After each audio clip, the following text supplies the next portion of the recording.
We are in Genesis chapter 40. One of my favorite, there's got to be a word for it, but it's like a common movie scene. Is there a word that describes a common movie? Is it trope? Is that it? My favorite movie trope? Okay, one of my favorite movie scenes is an escape scene where somebody's in a dungeon and they have to come up with this elaborate plan and everything has to work, and if it's not exactly perfect then they're not going to escape, or they're in prison. You know what I'm talking about? You've seen those scenes. I love those movie scenes. They're so fun to watch. Well, here's what we see in Genesis chapter 40. We see a man in a dungeon, but there's no escape scene. There is an endurance scene. And here's what Genesis 40 teaches us. God is found not in the escape of our difficulties, but in the endurance through our difficulties. And if we'll get that down, it'll help us so much. Remember, James says this in James chapter 1. It says, my brothers, my brethren, count it all what? Joy, when you fall into diverse or various temptations and trials, knowing that the trying of your faith worketh patience. Patience is the same Greek word that gets translated as endurance. And then it says, and let endurance or patience have its complete perfect work, that you may be complete and perfect, lacking nothing. So I want to encourage you as we read this, put yourself in the shoes, if he had them on, probably was barefoot, and the sandals of Joseph. Because we know, if we've read the Bible or been familiar with it, we know in the next chapter, in 2 more years, Joseph gets out of this prison. Joseph does not know that. For all he knows, this is his life. But he stays faithful to the Lord, and he proves that God is faithful to him. Remember, he's sold as a slave unjustly by his brothers. They were jealous of him. Remember, one of the things that they really got mad about were Joseph's dreams. When Joseph dreamed that his brothers and his parents would one day pay obeisance to him, would bow before him.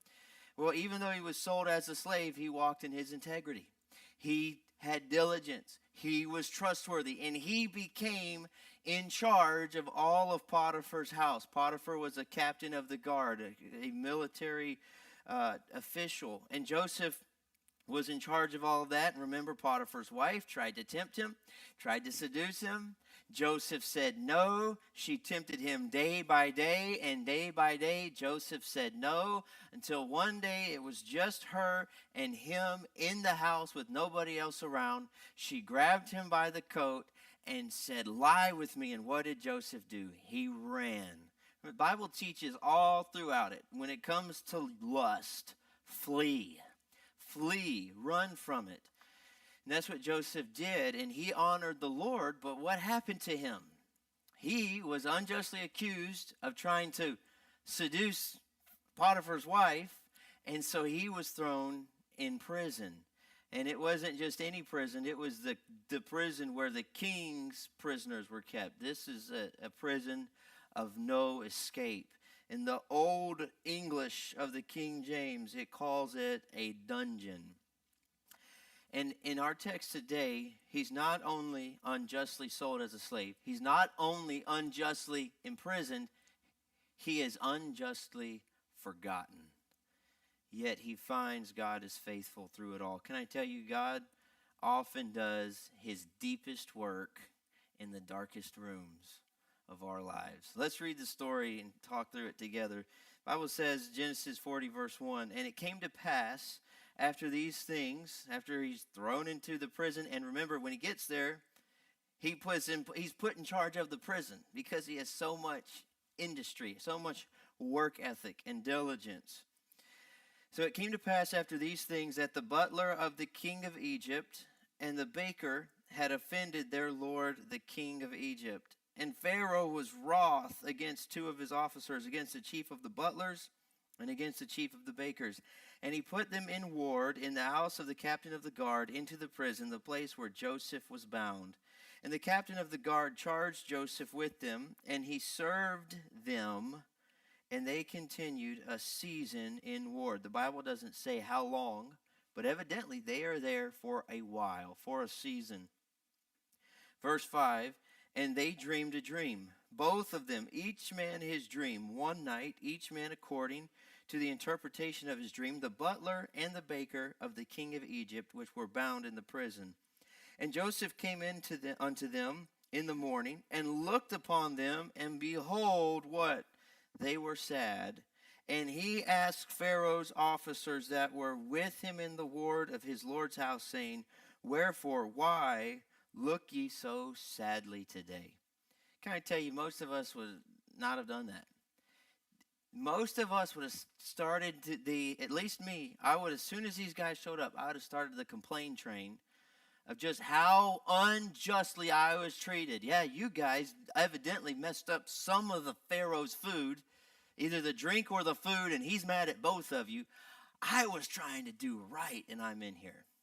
But Joseph's mindset in the middle of all this is to really love God and love people and serve people and have enough concern for others. He noticed, hey, they're sad, and he had enough care to ask them about it. Well, look at why they are disturbed.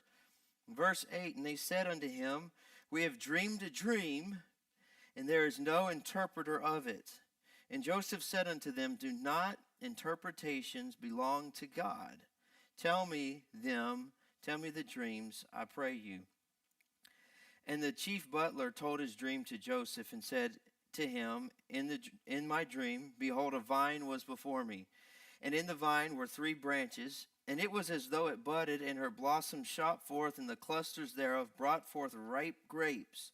And Pharaoh's cup was in my hand, and I took the grapes and pressed them into Pharaoh's cup, and I gave the cup unto Pharaoh's hand. And Joseph said unto him, this is the interpretation of it. 3 branches are 3 days. Yet within 3 days shall Pharaoh lift up thine head, and restore unto thee thy place, and thou shalt deliver Pharaoh's cup into his hand after the former manner when thou wast the butler.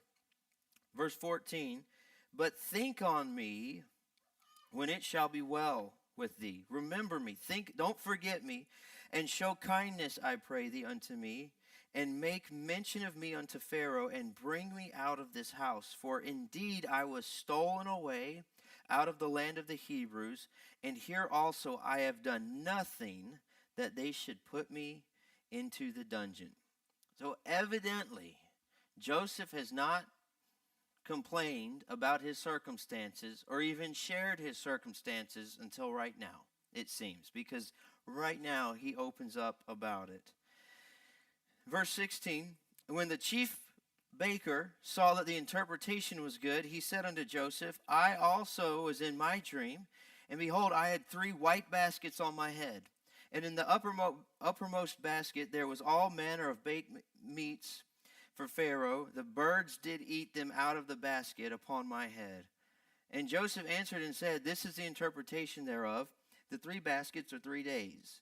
Yet within 3 days shall Pharaoh lift up thy head from off thee, and shall hang thee on a tree, and the birds shall eat thy flesh from off thee. So here's, that would be a bummer. I mean, that'd be a big bummer. I'm going to be hanged. Hebrew is a unique language. We don't know if that means Old Western hanging or impaled by a pole and hung up on a pole like that. It's a tough way to go. And you got 3 days, especially when you got your hopes up. Like, hey, the butler is getting his job back. I'm going to get mine back. Well, look at what it happens. Or the next few verses show us these dreams were, Joseph's interpretation, rather, of these dreams were accurate. Look at verse 20. And it came to pass on the 3rd day, which was Pharaoh's birthday, that he made a feast unto all his servants, and lifted up the head of the chief butler and the chief baker among his servants. And he restored the chief butler unto his butlership again, and he gave the cup into Pharaoh's hand. And he hanged the chief baker as Joseph had interpreted to them. But look at verse 23. Yet did not the chief butler remember Joseph, but forgot him. Anybody know, if you've read ahead, how long he was forgotten? 2 years, right? Now, if we know 2 years, we think, all right, I can hang on for 2 more years. Joseph doesn't know that.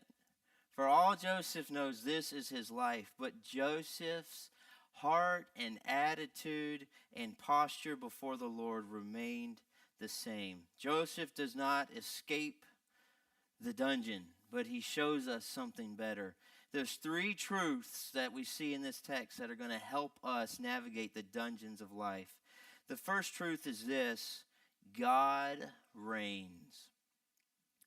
Even in the dungeons of life, even in the dark days, God is still working. God is still in control. God is still arranging things, working behind the scenes, even when you cannot see it. Consider the providential intervention. What are the odds that this of one of the few people that would be in Pharaoh's ear would end up right next to Joseph in these dungeons? I mean, next to none. Yet God puts the one person that hands Pharaoh the cup, that stands next to him day after day in the palace, right next to Joseph. For all Joseph knows, though, these guys are stuck with him long term. But God's providence is seen in the middle of this. Remember, the word providence is when God puts his hand in the glove of history and moves things and leads things and works through things.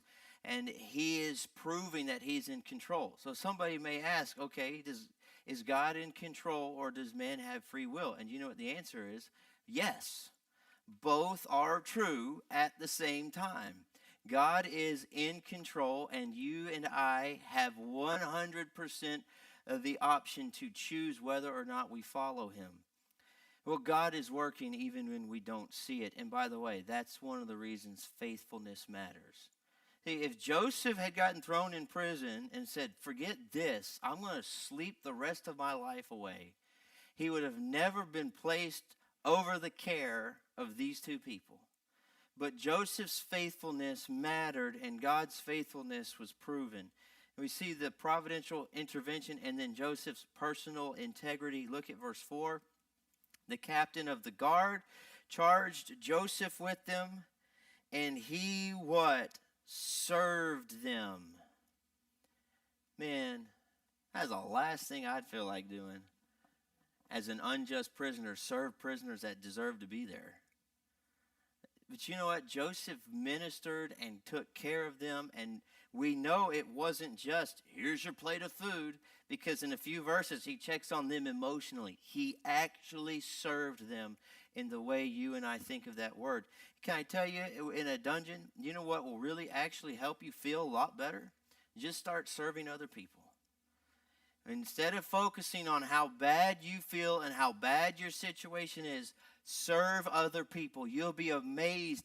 Your circumstance may not change, but you will be able to carry the weight of the trial a lot better.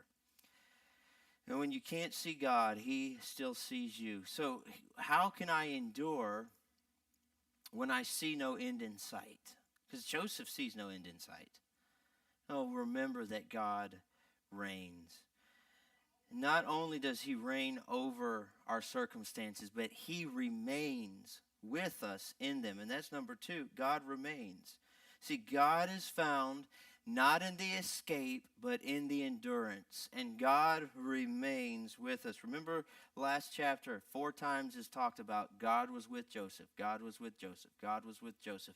And we see that that has not changed. He's working even when we don't see it. He's working even when we don't feel it. You ever been there? Can I tell you, we don't live by feelings. We live by faith. Feelings are there often, but not always. And so we don't put our hope in how we feel, but we put our hope in what we know of God and trust that he is the same, even if we can't feel it. Well, God gives special communication here in verse 5 with these dreams. Remember, in Joseph's day, people didn't have the Bible yet. They didn't have Moses. They didn't have I'm drawing a blank on the Urim and the Thummim. You remember that? Is that what it is? Any? Say it. Yeah, Urim and Thummim. Yeah, that's right. Y'all don't know about that? It was like divine. Basically, it was divine dice that the priest had where they could ask God a question, roll it, and then that's how God would say yes or no. Jesus has fulfilled the Old Testament law. That would be a benefit that I wouldn't mind having back, but I'm much happier in the New Testament.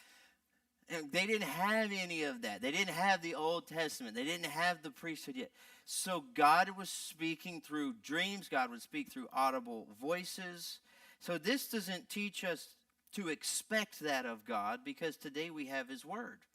And we have His wisdom. We have His what we have specifically in the church age, the Holy Spirit.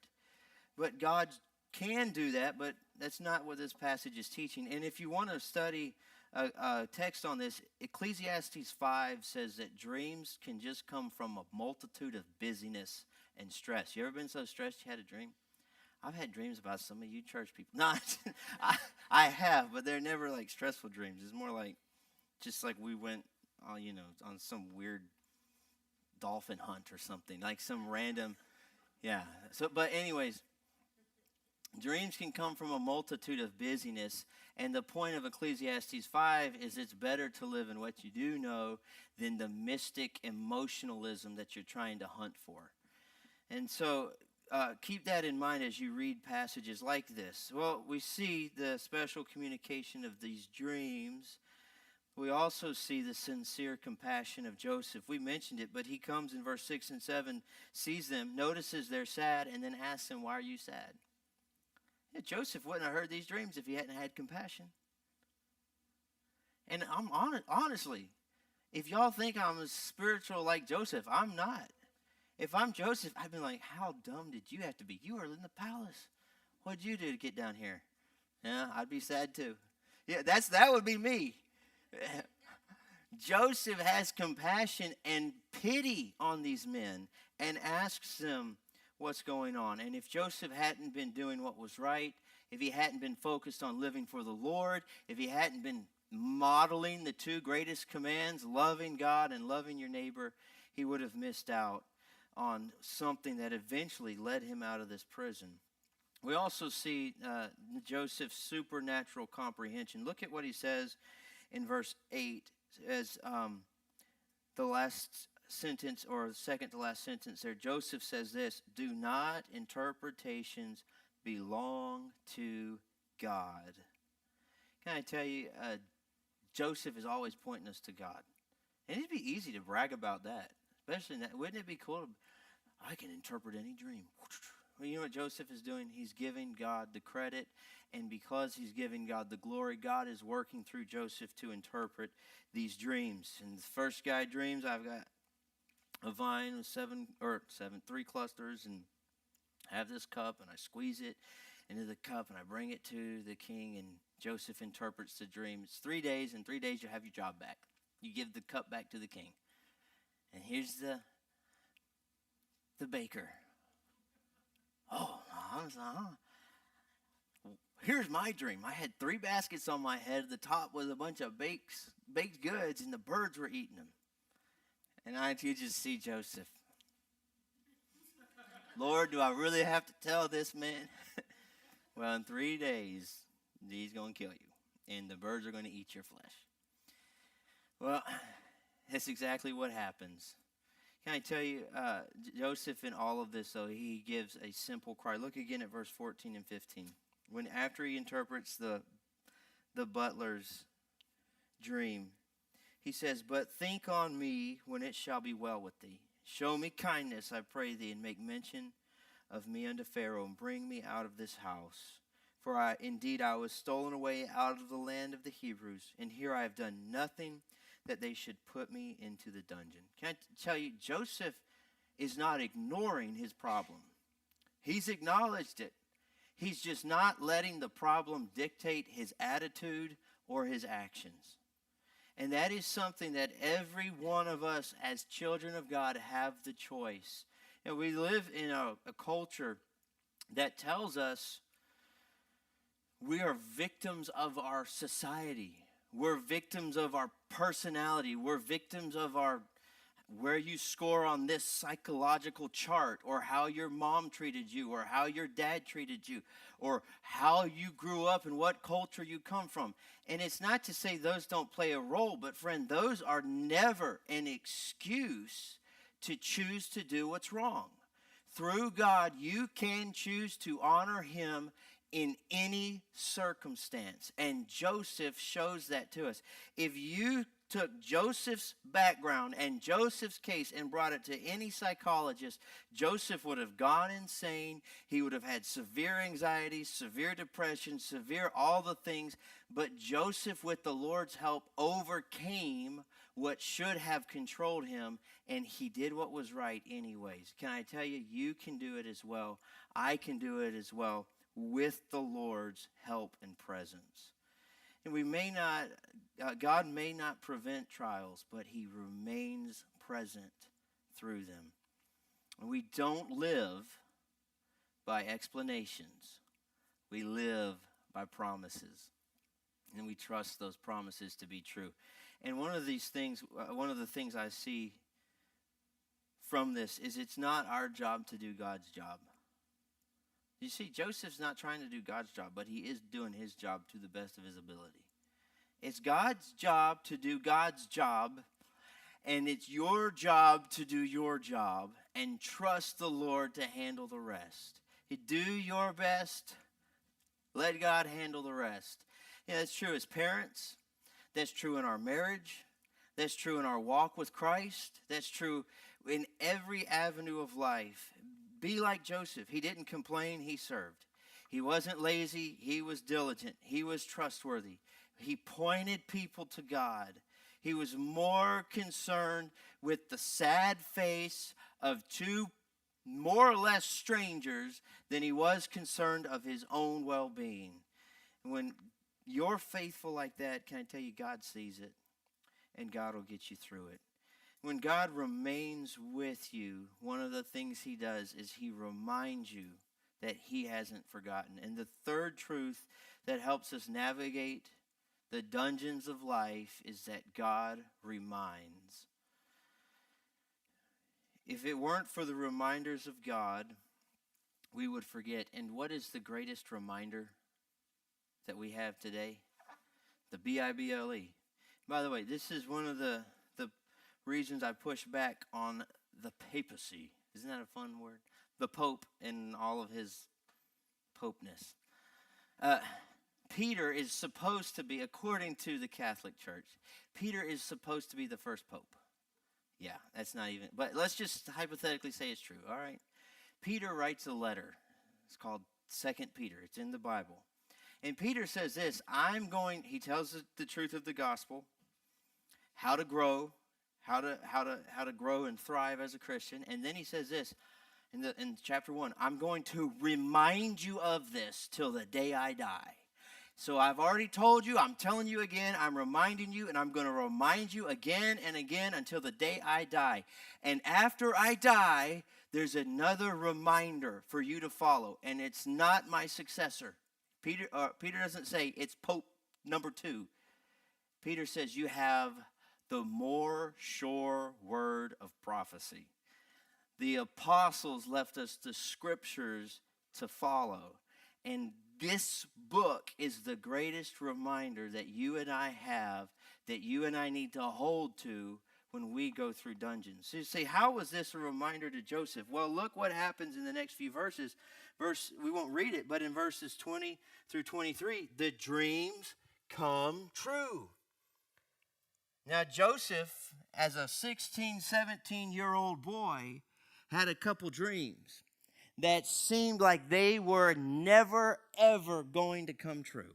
It seemed like there was no way it would ever come to pass. And God says, hey, these dreams came true, and these dreams are a reminder that yours will come true too.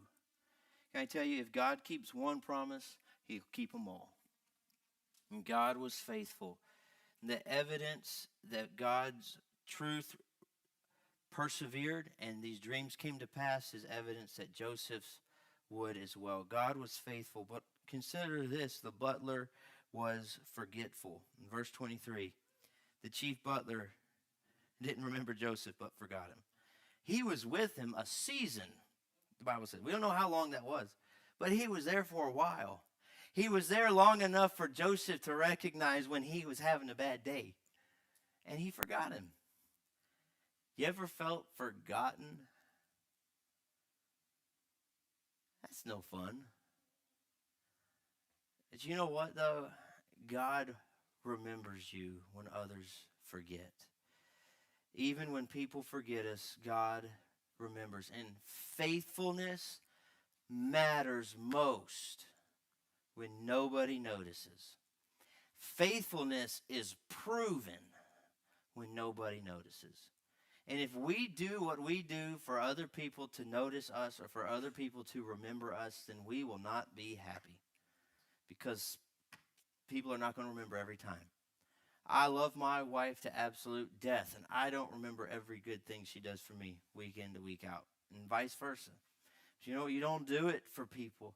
You don't do it for your boss. You don't do it for your coworkers. You don't do it for your parents. You do it for the Lord, and He sees it all and rewards it all in His time.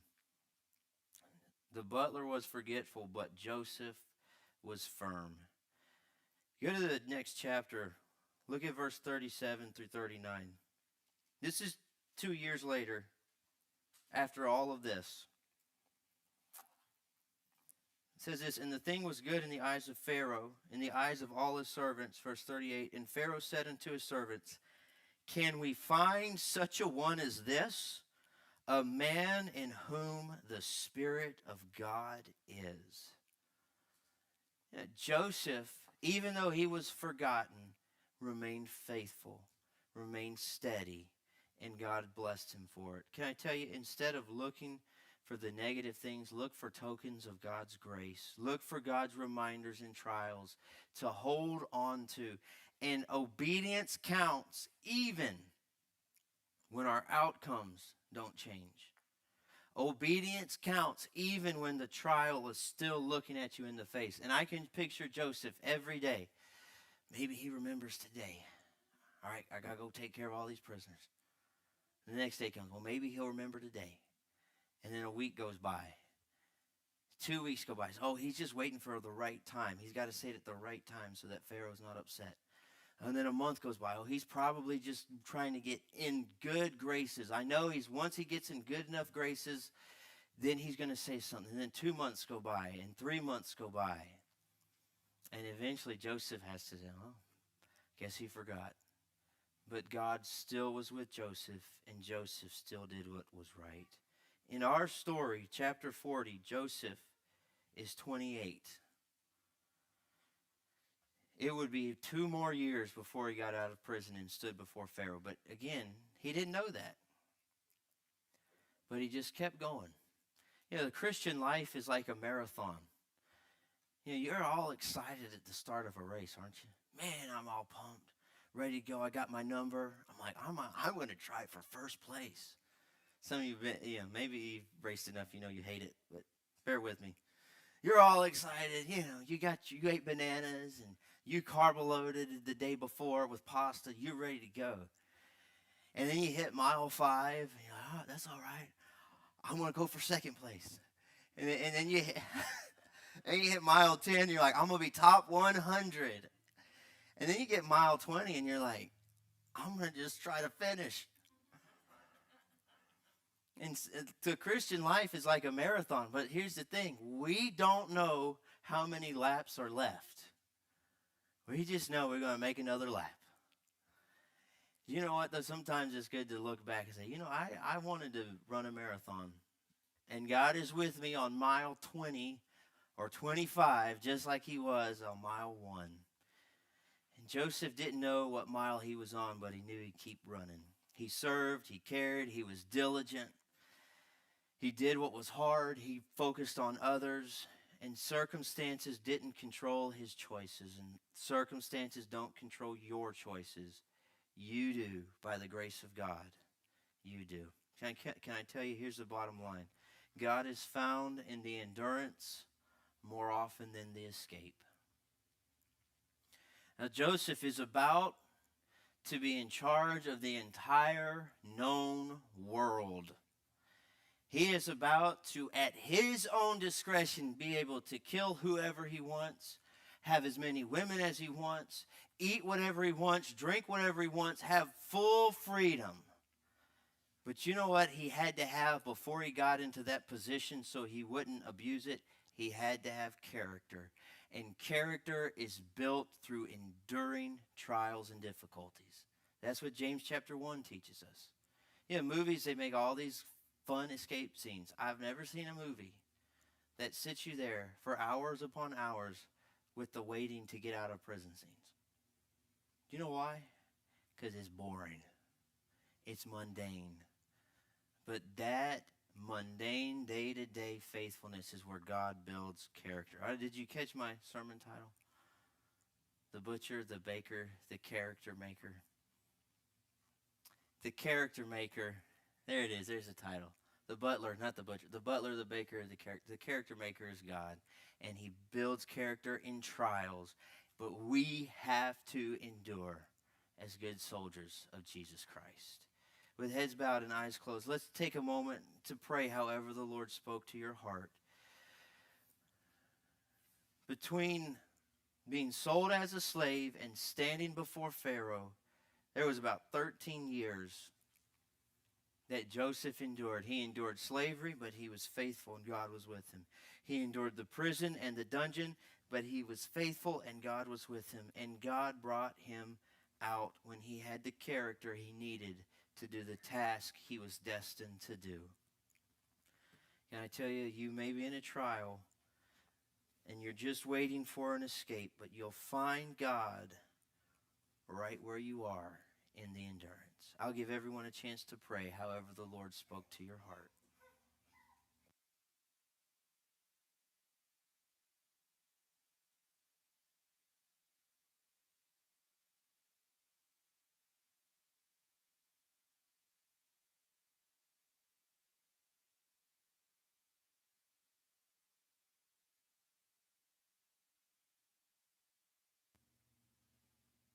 Father, thank you for your word tonight. Lord, I pray you'd help us to find you in the middle of the hard days. Lord, it's sometimes we think escape is the answer, but the truth is endurance is almost always the right move. And Lord, if escape is necessary, you'll provide the way in your timing in a way that brings you the credit. Lord, I pray you'd help all of us to endure. Maybe we're in a hard season in our marriage. Maybe we're in a hard season with one of our kids. Maybe we're in a hard season with our finances or with our living situation or trying to overcome a sin or a struggle. And we're tempted to quit. Lord, I pray you'd help us by your grace and with your presence to endure.